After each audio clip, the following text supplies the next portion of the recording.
Isang utangan na merong Shop Now, Pay Later and cash loan via installment basis. So, ayan, tamang-tama po itong platform na ibabahagi ko po sa inyo dahil dito nag-offer nga po siya ng Shop Now, Pay Later and up to 20,000 pesos cash loan. So, ayan po, so kung bago ka pa lang po dito sa aking YouTube channel, please consider to subscribe na muna and click mo na rin po ang bell button dyan para naman po lagi kang notified sa mga utangan moment dito po sa aking channel.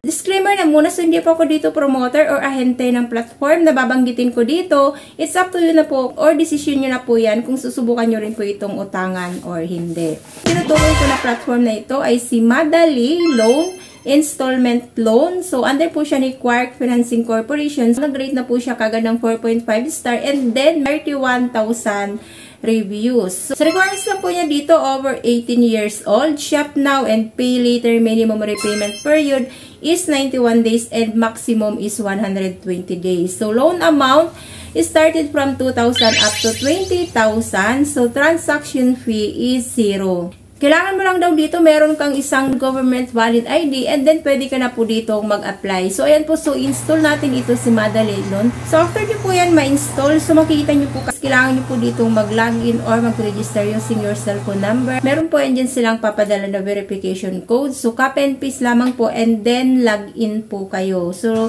next po dyan is makikita nyo po ang kanila pong homepage. So, installment loan amount up to 18,000 pesos. So, loan term 91 days up to 180 days. So, nakalagay niya rin dito, so, zero interest for new users. So, titingnan natin kung totoo ba naman ito. Kailangan lang daw po nila dito is basic information, contact person, ID information, and withdrawal methods. Click lamang po itong loan now. Kailangan nila ng basic information. So, email address, marital status, children number, education level, monthly income, occupation. Click lang po itong confirm. So, next po yan dyan is contact person. So, dito, apat po na contact person ang hinihingi nila dito. So, dalawang relative and then dalawa din na friend or co-worker. Kailangan din po nila ang iyo pong Facebook username. Next po is ID information. So, kailangan mo mag-upload ng one government valid ID. So, hindi na nila in-specify kung ano po yung mga recommended ID nila. Basta po is one valid ID. And then, kailangan mong i-upload ng tama or ng correct demonstration para po ma-approve ka dito. Keep your ID photo clearly and visible. So, ayaw nila ng photo incomplete. Ayaw din nila ng photo blurred and can't have words in the background. So, kailangan nababasa din po yung nilalaman ng iyo pong ID, yung mga information doon sa iyo pong ID. So, after po yan, click nyo lang po itong confirm. Fourth na po is withdrawal information. So, dito, number 1 talagang nire-recommend nila is kailangan meron kang GCash account. Kasi ito yung number 1 recommended nila. Other options naman is GrabPay, PayMaya, and bank transfer. So, and then, click nyo lang po itong confirm. So, dito mga lalabas agad-agad. So, wala pa pong 3 minutes na nag-a-apply ako dito. So, meron na po kaagad ng 3,000 pesos. And then, dito is 20 days. So, 2 installments. Wow, okay. So, dito, repayment plan. So, first repayment mo dito is 1,500 will be on February 17, 2024. And then, yung second repayment mo is all 1,500 ulit, which is nasa February 27, 2024. So, 20 days nga po. And then, withdrawal method. So, GCash, withdrawal account. Kailangan ilagay nyo pong mga account number dyan. Amount received is 2,400. So, check natin itong details of the fees. Maintenance fee is 600. Overdue will cost below fee.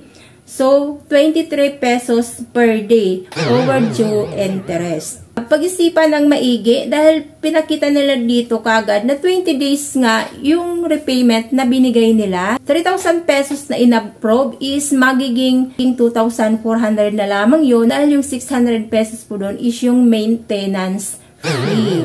Malinaw naman na 20 days yung repayment dito kay Madali Loan. So, pag-isipan nyo po muna kung igagrab nyo ba talaga itong offer. Mabilis mag-approve, direct ka agad sa GCash. lalong-lalo na kapag ikaw ay first timer na mag-apply dito and then nafilapan mo correctly yung mga information na hinihingi nila.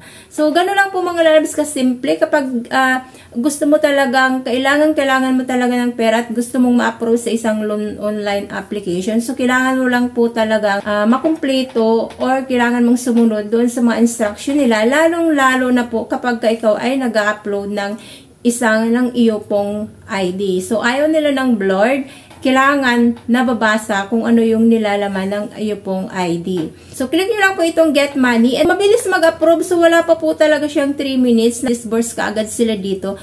So, ayan po mga lalabs ko. So, pag-isipan nyo po muna kung gusto nyo talagang i-grab yung ganito pong offer ni Madali Loan dahil dito ni-specify naman na nila na hindi mo full na marireceive ang iyo pong loan amount dahil ibabawas na po doon yung 600 pesos doon po sa 3,000 na na-approve. And then dito, 20 days mo naman talaga siyang babayaran and nahati po siya sa dalawa pong bigayan. So, ayun po mga lalabs ko. So, sana nakatulong ang review na ito at sana nagkaroon din po kayo ng idea kung paano yung sistema or yung patakaran ng pagpapautang dito ni Madali Loan. So, ayan po mga lalabs ko. So, thank you for tuning in for now. Marami pong salamat sa panunood. God bless po. Bye-bye!